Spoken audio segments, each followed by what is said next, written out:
Inspector General of Police Japhet Koome has dismissed Azimio Coalition's letter to the International Criminal Court seeking to have him investigated for allegedly ordering attacks against Azimio supporters and leaders during the mass action protests. Koome, who termed the letter as propaganda, says the opposition's agenda is to try and to intimidate police officers who are carrying out their duties of protecting lives and property during the protests, which he insists were illegal.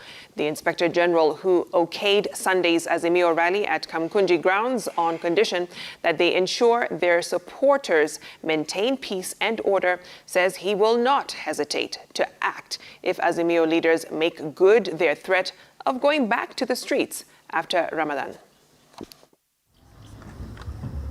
In a rare press conference at his residence in Nairobi, the Inspector General of Police Japhet Koome hit out at Azimio leaders over their move to write to the International Criminal Court requesting the institution to open a file to investigate his conduct following last month's mass action protests. Koome has distanced himself from claims that he ordered police officers to attack Azimio supporters during the protests, saying police were carrying out their duties of protecting lives and property. Us as a National Police Service, we are not at all intimidated by those letters.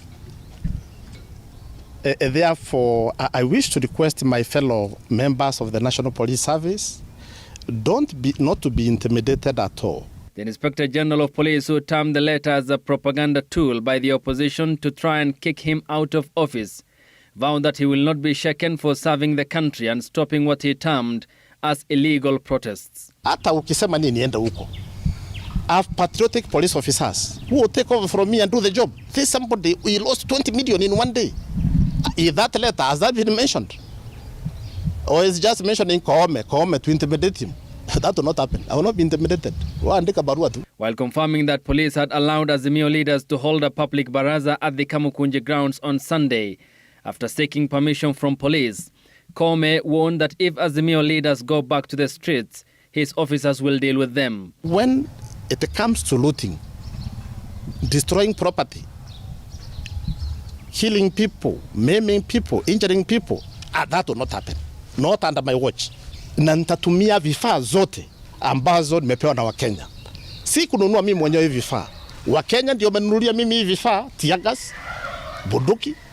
Ni Wakenya wamenunulia, ndio niwalinde. On the operation to end banditry, which seems far from over despite a concerted effort by the military and police to hand down bandits causing mayhem in parts of North Rift, the Inspector General says they have changed the command of Operation Maliza Uhalifu North Rift. Douglas Kanja was previously Commander GSU.